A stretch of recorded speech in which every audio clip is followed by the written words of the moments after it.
அவளும் நானும். இது ஒரு காதல் காவியம். 8 ஆண்டுகள் ஆங்கில வழி கல்விக்கு பிறகு 7ஆம் வகுப்பை தொடர பணம் இல்லாத ஒரே காரணத்தால் அரசு உதவி பெறும் பள்ளியில் பாவ விமோச்சனம் பெற்றேன். சேர்ந்தவுடன் தேர்ந்தேன். கணித பாடத்தில் அல்ல, காதல் பாடத்தில். என் உடம்பில் ஓடும் நரம்புகளின் வழி பாயும் குருதியில் சிகப்பு வெள்ளை என்ற எந்த வேற்றுமையும் இல்லாமல் எல்லா அணுக்களிலும் அணு அணுவாய் அவளை உணர்ந்து கொண்டிருந்த காலம். பார்த்தவுடன் பற்றி கொண்ட காதலை தெரிந்து கொள்ள நான் என்ன இப்போது உள்ள தலைமுறையா? இருந்தும் அந்த முதல் பார்வை, முதல் வெட்கம், முதல் முத்தம், முதல் ஸ்பரிசம், அதெல்லாம் இன்றைய சமூக ஊடகங்கள் தராத சுகங்கள்.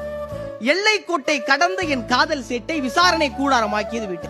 வெளியூர்ல அடுத்த வருஷம் காலேஜ் சேரு, புதுசா தினுசா நாலஞ்சு பார்த்தா பைய வேற மாதிரி மாறிடுவேன் என்று என்னை குறைத்து மதிப்பிட்டு என் காதலுக்கு அவர்கள் இட்ட முற்றுப்புள்ளியை கீழிழுத்து கார்புள்ளியாக்கி காலடி எடுத்து வைத்தேன் கல்லூரியில்.